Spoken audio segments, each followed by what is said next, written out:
சொத்து குவிப்பு மேல்முறையீட்டு வழக்கில் இன்று கர்நாடக உயர்நீதிமன்றம் தீர்ப்பளிக்க உள்ள நிலையில் இதற்காக செய்யப்பட்டுள்ள ஏற்பாடுகள் குறித்து அங்கிருக்கும் நமது செய்தியாளர் சுப்பையாவிடம் கேட்கலாம். சுப்பையா, தீர்ப்பு எப்போது வெளியாக இருக்கு? அங்க இருக்கக்கூடிய தற்போதைய கள நிலவரம் என்ன?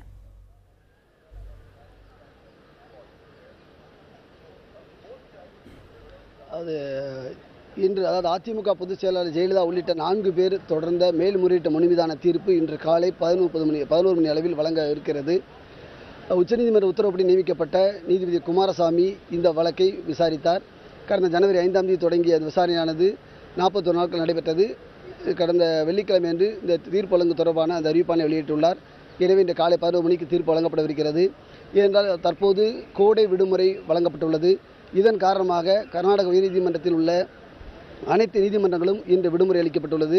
ஏனென்றால் கடந்த ஒரு வாரமாக விடுமுறையில் உள்ளது. எனவே நீதிபதி குமாரசாமி தீர்ப்பு வழங்கக்கூடிய நீதிமன்றம் மற்றும் இன்று செயல்படும். அதனால் மற்ற நீதிமன்ற ஊழியர்களும் பெரும்பாலான அளவில் வருவதற்கு வாய்ப்பில்லை. எனவே நேற்றே நான் குறிப்பிட்டிருந்தேன், இந்த பகுதி முழுவதும் வெறிச்சோடி காணப்படுகிறது என்று. தற்போதைய சூழலிலும் ஊடகத்துறையினரை தவிர மற்ற யாரும் இந்த நீதிமன்ற வளாகத்தில் இல்லை. நீதிமன்றத்துக்குள் யாரும் தற்போது அனுமதிக்கப்படவில்லை. நீதிமன்ற வளாகத்திற்கு வெளியே உள்ள அந்த வாகன நிறுத்தத்தில் தான் அனைவரும் இருக்கின்றனர். உயர்நீதிமன்ற வளாகத்தை பொறுத்தவரை பாதுகாப்பு முற்றிலும் உச்சகட்ட பாதுகாப்பு வழங்கப்பட்டுள்ளது. ஆனால் தற்போது நான் இருக்கக்கூடிய வடக்கு பகுதி, இந்த நீதிமன்றத்துடைய வடக்கு பகுதி தென்பகுதியில் தான் ஒரு வாயில் திறக்கப்பட்டுள்ளது. அதன் வழியாக தான் நீதிமன்ற ஊழியர்களும் வழக்கறிஞர்களும் அனுமதிக்கப்பட உள்ளனர். பத்திரிகையாளருக்கு இந்த வடபுறம் உள்ள ஒரு வாயில் வழியாக அனுமதிக்க ஏற்பாடு செய்யப்பட்டுள்ளது. ஆனால் நீதிமன்றத்துக்கு தற்போது யாரும் இல்லை. அதே நேரத்தில் காவலர்கள் அந்த தென்பகுதியில் உள்ள அந்த வாயில் முன்பாக காவலர்கள் பெருமளவு குவிக்கப்பட்டுள்ளனர். ஏற்கனவே காவல்துறை ஆணையர் குறிப்பிட்டுள்ளபடி உதவி ஆணையர் சந்தீப் பட்டேல் தலைமையில் இதற்கான பாதுகாப்பு ஏற்பாடுகள் முழு அளவில் செய்யப்பட்டுள்ளன. சிறப்பு அதிகாரியாக பாதுகாப்பு அதிகாரியாக சோபாராணி நியமிக்கப்பட்டுள்ளார். அவர் இந்த இடத்தை நேற்று ஆய்வு செய்தனர். இதற்கிடையே பத்திரிகையாளர் இருக்கக்கூடிய இடம் மற்றும் வழக்கறிஞர்கள் வந்து செல்லக்கூடிய இடம், வாகன நிறுத்தமிடம் உள்ளிட்ட பல்வேறு இடங்களையும் ஆய்வு செய்துள்ளனர். தற்போது நிலவரப்படி 11 மணிக்கு தீர்ப்பு வழங்கப்படவிருக்கிறது. நீதிமன்றத்துக்குள் குறிப்பாக இந்த வழக்கு தொடர்புடையவர்களை தவிர வேறு யாரும் அனுமதிக்கப்பட மாட்டார்கள். அதுவும் அடையாள அட்டை உள்ளவர்கள் மட்டுமே அனுமதிக்கப்படவிருக்கின்றனர். அது மட்டுமில்லாமல் பத்திரிகையாளரும் வழக்கறிஞர்கள் மட்டுமே உள்ள அனுமதிக்கப்பட உள்ளனர். நீதிமன்ற ஊழியர்கள் ஒரு சில பேர் வேலைக்கு வர வாய்ப்பு இருக்கிறது. என பணிக்கு வரக்கூடிய அவர்களை தவிர வேறு யாரும் நீதிமன்ற வளாகத்துக்குள் அனுமதிக்கப்பட மாட்டார்கள். காவல்துறையினர் அனைத்து வாயில்களிலும் காவல்துறை குவிக்கப்பட்டுள்ளனர். அனைத்து வாயில்களும் மூடப்பட்டுள்ளன. ஒரு வாயில் மட்டுமே திறக்கப்படுவதற்கான வாய்ப்புகள் அதிகம் உள்ளன. பத்திரிகையாளருக்கு தனியாக ஒரு வாயில் திறக்கப்பட அறிவித்துள்ளனர். எனவே இந்த 2 வாயில்களை தவிர அனைத்து வாசல்களுமே அடைக்கப்பட்டிருக்கும். யாரும் நீதிமன்றத்துக்கு செல்ல முடியாது. காலை 11 மணி அளவில் நீதிபதி குமாரசாமி தீர்ப்பு வழங்க உள்ளார்.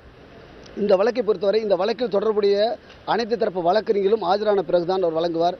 11 மணிக்கு தீர்ப்பு வழங்க அறிவித்தாலும் ஒரு 10 நிமிடங்கள் கூடுதலாக ஆகக்கூடிய வாய்ப்பும் உள்ளன. ஏனென்றால் அந்த அனைத்து தரப்பு வழக்கறிஞருடைய வழக்கறிஞர் வந்துவிட்டார்களா என்றது அவர் சரிபார்க்க வேண்டும்.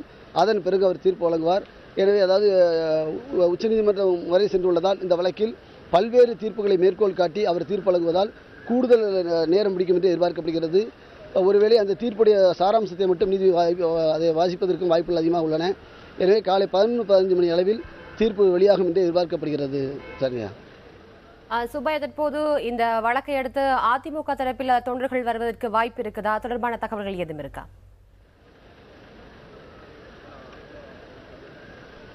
லத்தியா, பார்த்தீங்கன்னா கடந்த முறை அதிமுகவினர் பெருமளவில் திரண்டிருந்தனர். முன்னாள் அமைச்சர்கள் உள்ளிட்ட அனைவருமே திரண்டிருந்தனர். தற்போது நிலவரப்படி மேல்முறையீட்டு வழக்கு என்பதால் அதிமுக பொதுச் செயலாளர் ஜெயலலிதா உள்ளிட்ட யாரும் ஆஜராக தேவையில்லை. அவர்களது தரப்பு வழக்கறிஞர்கள் மட்டுமே ஆஜரான போதுமானது. அந்த நிலையில் பார்க்கும்பொழுது அதிமுகவினர் கடந்த 2 தினங்களாக பெருமளவு குவிந்து விட்டார்கள் என்றே செய்தியில் பரவியது. ஆனால் அவ்வாறு அந்த அளவிற்கு கூட்டமாக வரக்கூடிய அளவுக்கு எதுவும் தென்படவில்லை. அதிமுகவினர் வழக்கறிஞர்கள் வந்துள்ளனர். அதிமுக சேர்ந்த ஒரு சில நிர்வாகிகளும் வந்துள்ளனர். ஆனால் அவர்கள் ஆங்காங்கே உள்ள அங்கே விடுதியில் தங்கியுள்ளனர். காலை 11 மணி தீர்ப்பு என்பதால் 10 மணி அளவில் வருவார் எதிர்பார்க்கப்படுகிறது.